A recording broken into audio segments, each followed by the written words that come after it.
Hello friends, welcome to my channel. This is Sherry from Turquoise Dreaming. How's everyone doing today? I hope you're doing well.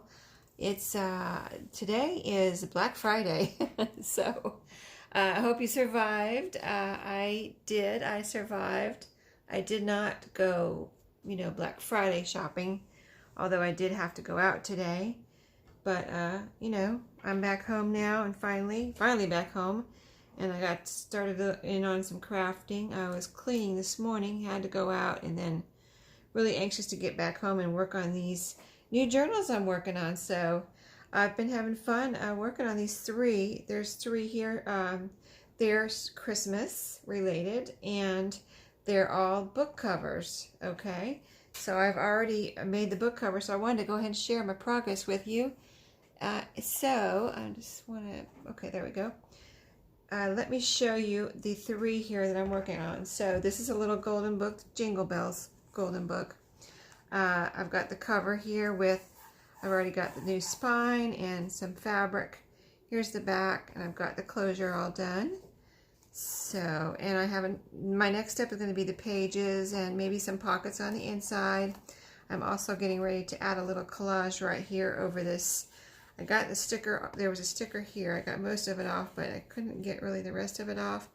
And there's also a barcode, but everything else was good there on this one. And then I've already added some, there was some writing on the front and the back cover on the insides here. So I went ahead and added some pretty Christmas paper here.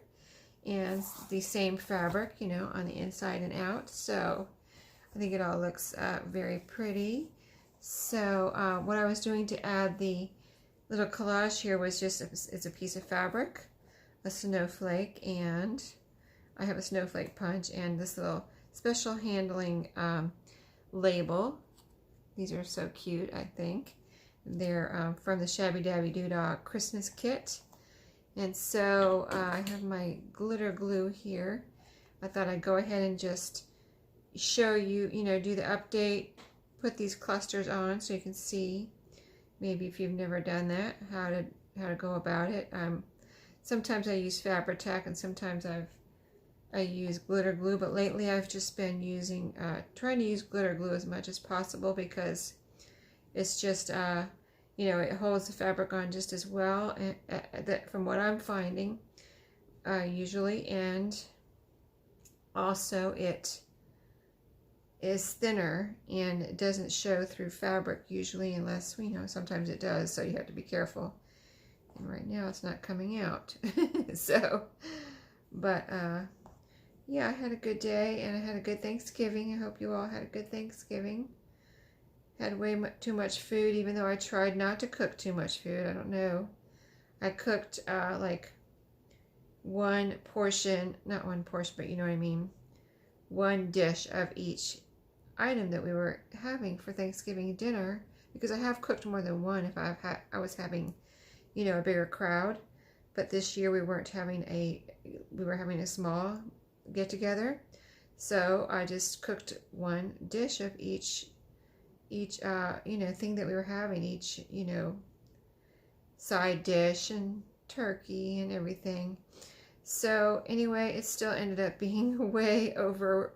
The leftovers were just overwhelming, so we sent our boys home each with a lot of leftovers in order to not have too many here at our house. But okay, so I'm putting a piece of fabric right here over that barcode, and then it's red and has snowflakes. I thought it would look good with this kind of red snowy book cover here, the front of the book. And then this is a snowflake, and this is how I've been doing snowflakes, just putting the glitter glue on all the little pieces. It's kind of a delicate thing, and I want it to be glued down as flat and good as possible. So I just have been putting glue on all the little pieces like this. I've pretty much, and especially out on the outer edges here of these little tips. I don't want too much on there, but I want enough to hold it down flat. I don't want it coming up, so I'm just going to put that right there. just try to get it in the perfect spot. And then I have that little label, special handling label to put on here. Yeah, as I was doing this, I had the covers ready to go and ready for fabric, and I looked through all of my fabrics and trying to decide, and kind of experimenting, and decided on this green one here, and I think it looks really pretty. I wanted it to be fun and pretty, and it didn't have to be Christmassy. I didn't think. I wanted it to kind of be just kind of different, so here's a special handling little label on there. So I think that is the perfect little touch right down here in the corner where this barcode was. So here's a little piece of trash here. Okay, so I'm going to let that dry. I just want to make sure it's all nice and flat there. So, and I don't want to mess up I don't want to rub it too hard and mess up my snowflake. So I think that looks cute. So that's the first one. And I'm going to set that to the side. Okay, and the second one is this little book here. I had found this during the past year, and I put it in with my Christmas stuff, so I've already got the closure here with eyelets. I used eyelet closures on all of them with, this one has fabric, this one had ribbon, red ribbon.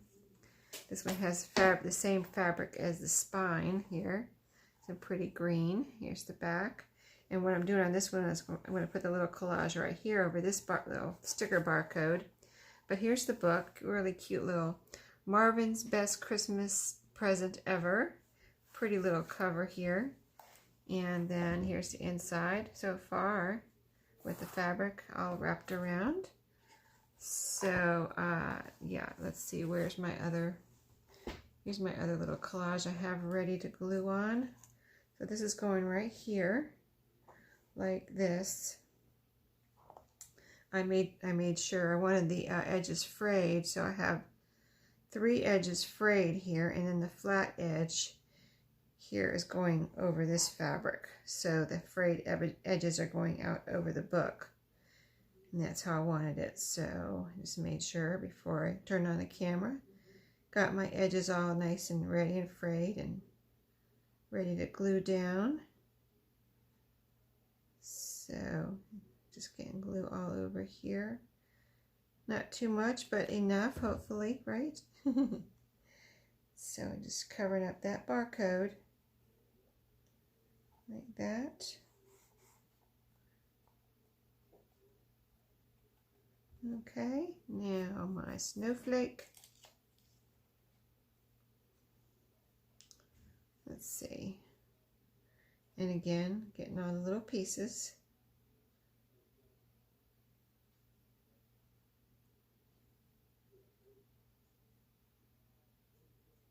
So if y'all saw my little sewing machine video where I had showed things that my boys had brought me and my daughter-in-law had picked up for me, little vintage treasures, thrifted from the side of the road, or at least my oldest son's 2 items where my other son got the wall decor from his work. But anyway, I fixed the drawer today in the sewing machine. The drawer was off, and what it was is the supports had broken. You know, the 2 drawers were fine, but the pieces of wood that support the drawer had broken off. So it was a matter of my husband helped me move it today, and I was like mentioned, yeah, you're gonna fix that, right? And he's like, well, yeah, it's kind of low on my list. So I knew what that meant. I knew it was going to be a while, and so I started looking at it. I was like, I think I might be able to fix this myself. So I got my hammer, and I got a staple gun. I got some E6000 glue. What else did I get out? Some little nails. I looked we have a little toolbox in our kitchen. So I looked through there and found a couple of very small nails, kind of like nails you might use for a picture hanging type thing, or on the back of a frame, that type of little nail. And so I took it all in where the sewing machine was and just pieced those pieces together that support the drawer. One thing that I did, in case you ever have to do this, is one of the pieces that support the drawer was actually, it's almost like a shim. That kind of, if you know what a shim is, it's that kind of thin piece of wood, and it had actually broken, kind of like almost like splintered and broken. So I pieced it, it was two pieces, so I put it back together, and I tried to staple it, but the staple wouldn't really go through and hold it. So I had a paint stick, and in fact, the binder clips are still on there. I gotta go check it because it's been sitting drying all day, but I used some E6000 to glue those two pieces together, and I also glued that paint stick on the back as like a splint. And then all the other pieces I could nail and staple together because they were thicker, and let me put the nails that were in there back in, and I held the splint on while it was drying with that E6000 with binder clips. So it's should be dry by now, but I was able to, even though it wasn't dry, I was able to put the drawers in there and see it all together. So really fun little project I had this morning. So, okay, so we've got our book here with the ties, and here's the little collage on the back, covering up the barcode there. So this is what it looks like inside. It's got, this was just plain white here on both sides.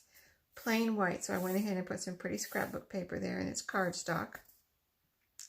Did the eyelet closure, and it's going to wrap like, back to front, and then have a little, be able to tie on the side and front to back all the way around like this.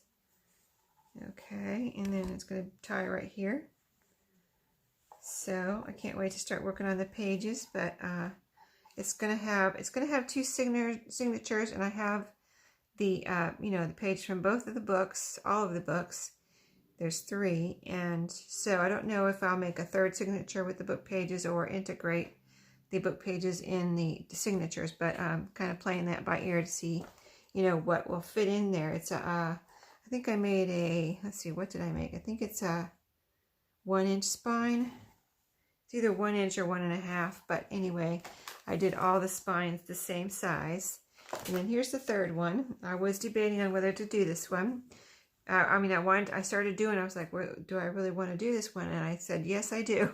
So I decided to go ahead and do this little one too. It was a little Christmas book that I had picked up, like I said, during the past year, all these 3 books, and it was so cute.